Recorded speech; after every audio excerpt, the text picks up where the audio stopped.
So congratulations, you've reached the end of this video series and you understand the method, but you understand that it does take time. So for those of you who have less time and you want to be able to outsource this, well, I want to show you exactly how to do that. Well, it's easy to outsource it and automate or semi-automate the process. Now that you understand how it works, what I recommend that you do, as I said earlier, is to actually do it for yourself for about a week. Once you have a better understanding of your market and how to go about doing this, then I guarantee you that you will learn things along the way. While you learn things along the way, it is easier for you to pinpoint someone who will be good and someone who you can teach exactly what to do. Because a lot of people make the mistake of just, okay, this is a great idea, I'm going to outsource it. And then they don't understand the process, and without doing so, make the mistake of hiring somebody who really doesn't know what they're doing.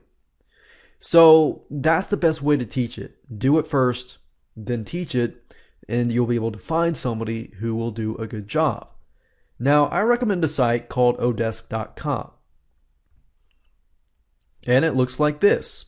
If you go to this page and you go to hire freelancers, you will see a search box, which will allow you to search for people who might be good for this.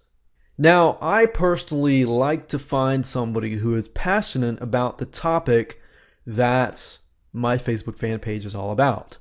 So if you find somebody who may not necessarily agree with your Facebook fan page, whether it's the idea, the concept, or anything, and then just getting them to do it is not going to help at all, because guess what? They're not passionate about the idea.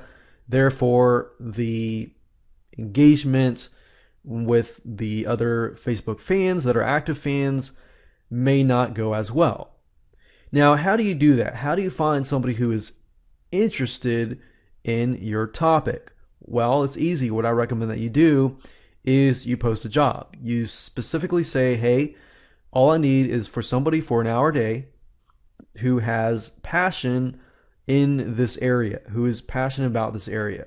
Now, there are many people out there who are good at social media, and you can type in social media. You don't necessarily have to find somebody who is in the realm of social media, but you want to find somebody who is good at communicating. So one little tidbit is to communicate with those people who apply on the job and see how well they communicate. Are their language, in whatever your language that you're looking for, is it good, or is it unreadable, or do the way that it talk, they don't understand what you're saying and things like that.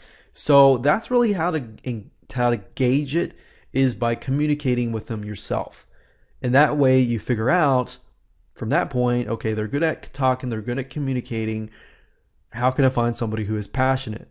Now, most likely you're going to find somebody who is either really passionate, or they're not necessarily passionate, but they know a little bit about the idea and it really intrigues them.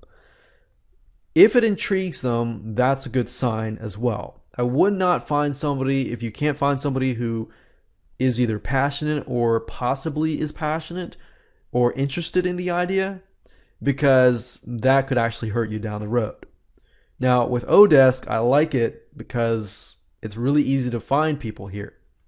And the way you do it is you type in a keyword and you can search by feedback score. So usually I'll choose somebody with 4.5 and above. So we'll click on this. And basically what Odesk does is it narrows people down. So we could change it to, let's say, hourly rate, no more than $5, because what we're asking is just somebody to go on a Facebook fan page, find active users, find active fans, communicate with them, and that's it. Not too complex.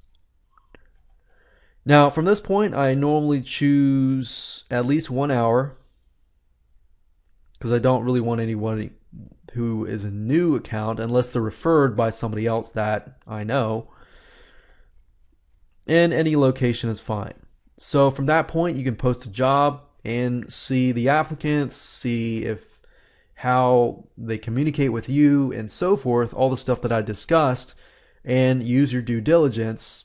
And you can give them a test, see how they work. If they don't do well, delete them from your Facebook admin and go find somebody else. Now, when you give them admin rights, make sure that they only have the ability to really post or write. You don't really want to give them rights to delete your Facebook fan page, for example. So you want to make sure that you find somebody trustworthy and that they are liking their work, which is crucial, because if they like their work, the output of the work that they are doing will be a lot better. So there you go.